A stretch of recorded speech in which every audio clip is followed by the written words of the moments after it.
Представьте себе город, который полностью живет в ритме бьющегося сердца гигантского автозавода. Это Вольфсбург, немецкий Детройт. Здесь на главном предприятии Volkswagen трудится 60 тысяч человек, при общем населении города всего в 125 тысяч.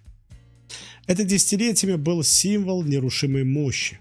Но сегодня над Вольфсбургом сгущаются те же тучи, что когда-то превратили процветающий американский Детройт в заброшенное гетто. Старая бизнес-модель, кормившая Германию, внезапно дала глубокую трещину, и масштаб этой катастрофы гораздо ближе к критической точке, чем кажется. Когда мы говорим о кризисе Volkswagen, речь идет не о временных трудностях или падении квартальной прибыли. Концерн всерьез готовится к закрытию сразу 4 крупных заводов прямо в Германии и увольнению до 100 тысяч сотрудников по всему миру. Акции автогиганта рухнули до 16-летнего минимума. Это тектонический сдвиг для всей европейской индустрии. Но самое страшное заключается в том, что когда ломается хребет у Volkswagen, ударная волна мгновенно накрывает тех, кто всегда считался неприкасаемым. Посмотрите на холдинг Porsche. В одном только 26 году они зафиксировали колоссальный убыток в 1 миллиард евро, просто потому что были ключевыми инвесторами Volkswagen. BMW падает до 5-летних минимумов из-за обрушения продаж в Китае. Шкода тянет на дно экономику Чехии, где автопром держит четверть всей промышленности. Это не просто кризис одного бренда. Это системный паралич огромной цепочки поставщиков от сидений до электроники. Но неужели у инженеров из Германии не осталось козырей в рукаве? Давайте без паники. Германия – это страна, которая умеет выбираться из глубочайших кризисов. Немцы не разучились делать потрясающие и желанные машины, а и инженерная школа по-прежнему полна умнейших голов. Великая депрессия не уничтожила Америку, а сделала ее сильнее. Иногда кризис – это лишь болезненный щелчок будильника, заставляющий проснуться и сделать рывок.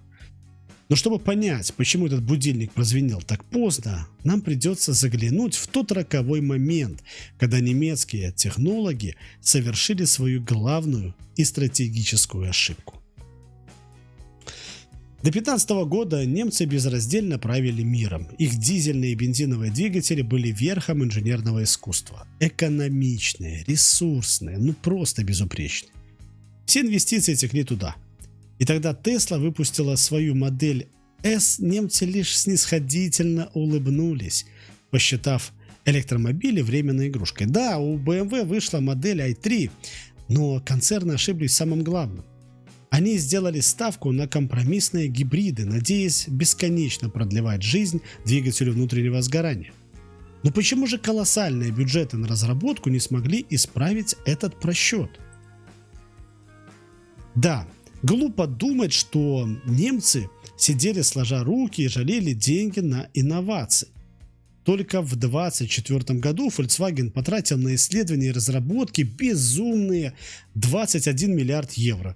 BMW выделила 30 миллиардов долларов на электротехнологии. Инженерная машина работала на полную мощь. Но деньги не всегда решают все. Если у твоего главного конкурента на руках оказывается скрытый козырь, который невозможно перебить никакими миллиардами. И этот козырь китайцы начали ковать задолго до того, как европейцы вообще осознали угрозу.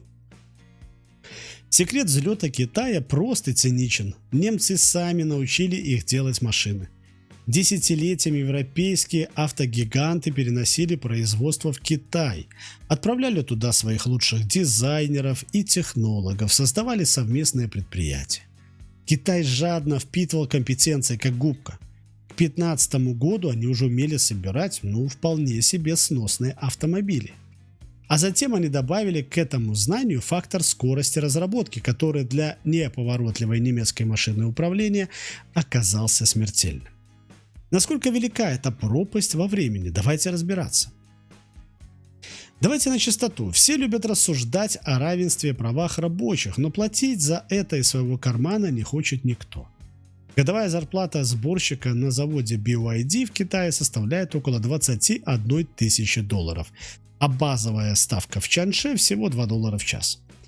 Немецкий рабочий в автосекторе получает в среднем $81 000 в год.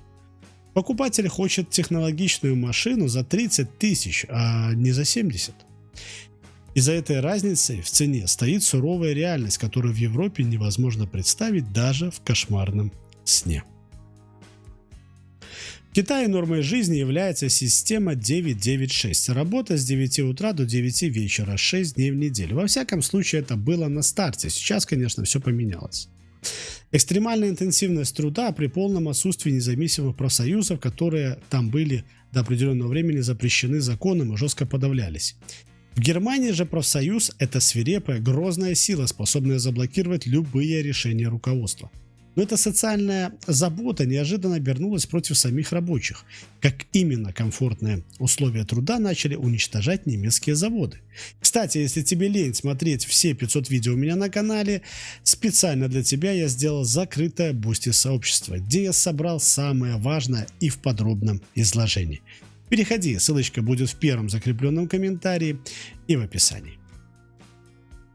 Благодаря легендарному профсоюзу рабочая неделя в немецком автопроме составляет всего 35 часов, а на некоторых заводах Volkswagen исторически опускалась аж до 28. Корпорации не могут просто взять и закрыть нерентабельный завод или быстро уволить лишних людей. Из-за этого себестоимость производства порой взлетает до небес.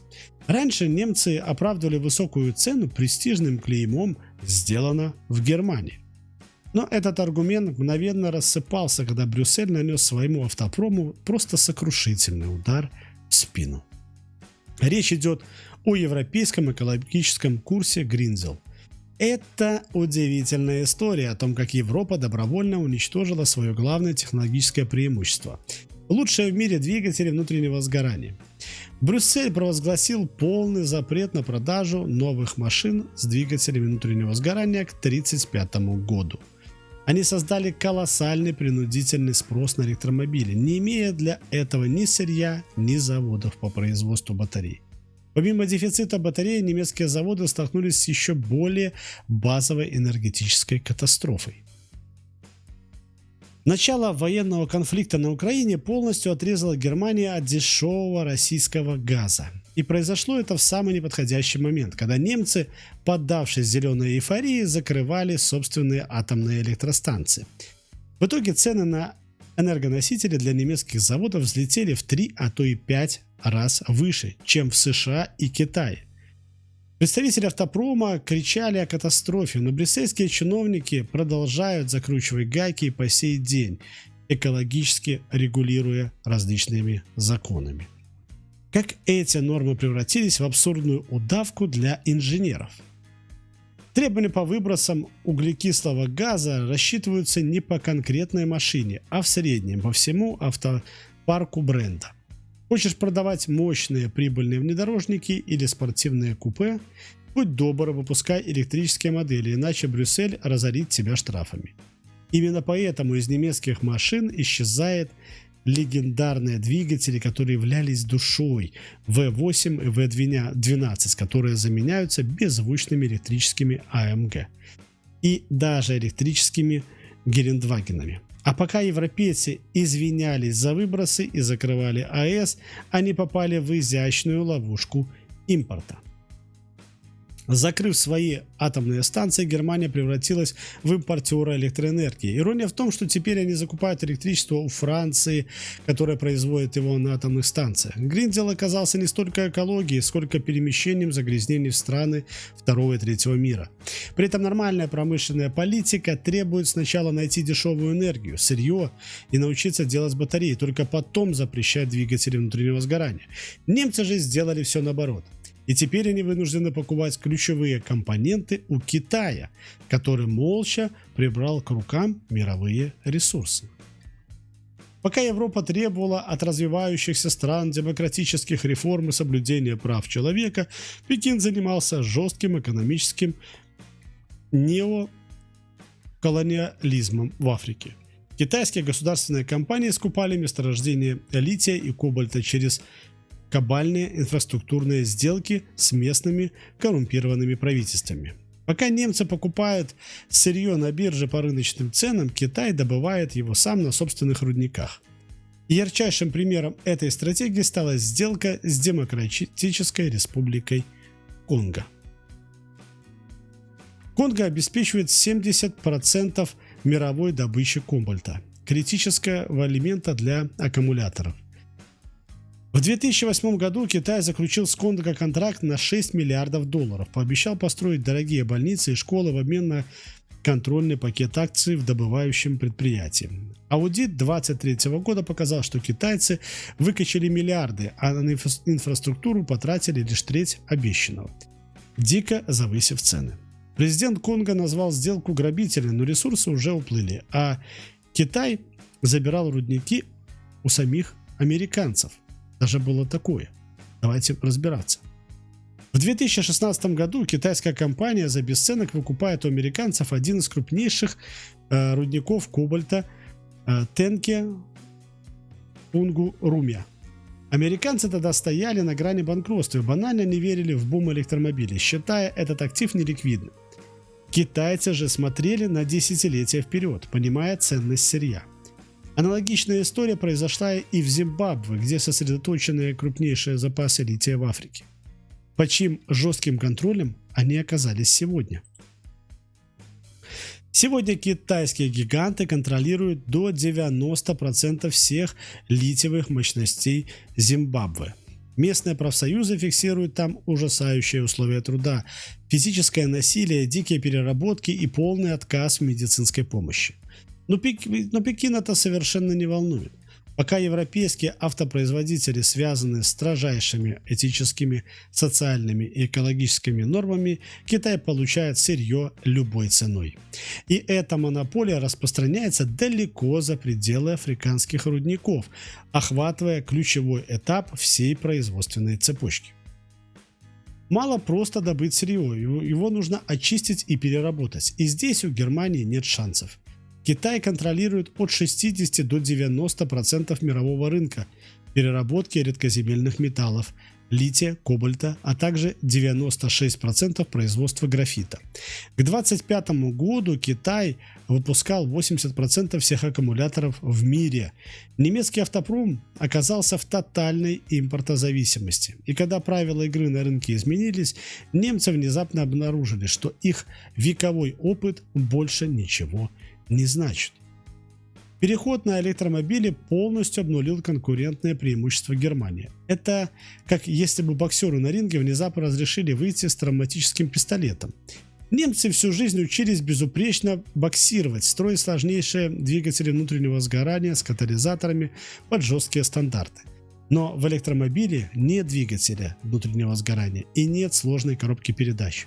Технологическая планка упала, уравняв опытных инженеров с новичками. Германия попыталась защититься пошлинами, но помогло ли это остановить экспансию? США защитили свой рынок жесткими стопроцентными пошлинами Байдена. Европа же боялась торговой войны с Китаем. Ввела лишь умеренные тарифы до 19% сверху к базовым 10%. Но для китайцев с их госсубсидиями и дешевым сырьем это было не преграда. Бренд BYD показывает взрывной рост продаж в Европе почти на 300% и активно строит заводы в Венгрии и Испании. Китайские машины заполонили дороги Европы, ведь они предложили покупателю то, чего немцы дать так и не смогли.